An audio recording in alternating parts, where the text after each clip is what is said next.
আসসালামু আলাইকুম। বাংলাদেশ ব্যাংকের এটা নিয়োগ বিজ্ঞপ্তি, মানে এই বাংলাদেশ ব্যাংকের আন্ডারে যে সকল ব্যাংক রয়েছে এই সকল ব্যাংকের মধ্যে একটি নিয়োগ বিজ্ঞপ্তি প্রকাশ করেছে। এখানে মোট 608টি পদ রয়েছে।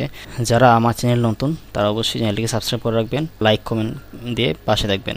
তো প্রথমেই আছে প্রোগ্রামার, এটা গ্রেড নাম্বার 6, এটাতে পদের সংখ্যা 2টি, সবকটাই বাংলাদেশ কৃষি ব্যাংকের আন্ডারে।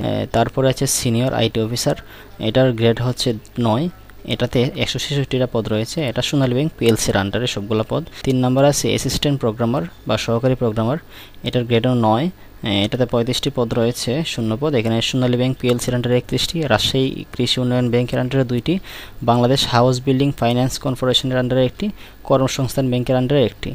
এই মোট 35টি শূন্যপদ রয়েছে। 4 নম্বর আছে assistant maintenance engineer, assistant engineer IT, এটাতে গ্রেড নাম্বার 9, মোট 69টি। এরপর অ্যাসিস্ট্যান্ট ডাটাবেস অ্যাডমিনিস্ট্রেটর, এটা শূন্যপদের সংখ্যা 2টি, দুটোটাই সোনালী ব্যাংক পিএলসির আন্ডারে। তারপর officer IT, grade number 10, Sonali bank পিএলসির আন্ডারে 183টি, জনতা ব্যাংক পিএলসির আন্ডারে 100টি, আর অগ্রণী ব্যাংক পিএলসির আন্ডারে 43টি, আর প্রবাসী কল্যাণ ব্যাংকের আন্ডারে 6টি, মোট 332টি। এরপরে 7 নম্বর আছে অ্যাসিস্ট্যান্ট নেটওয়ার্ক সিস্টেম ইঞ্জিনিয়ার, এটাতে শূন্যপদের সংখ্যা 2টি। যারা অনলাইনে রেজিস্ট্রেশন করতে চান তারা এই লিঙ্কে আবেদন করতে পারেন, erequirement.pb.org.bd। ধন্যবাদ সবাইকে ভিডিওটি দেখার জন্য।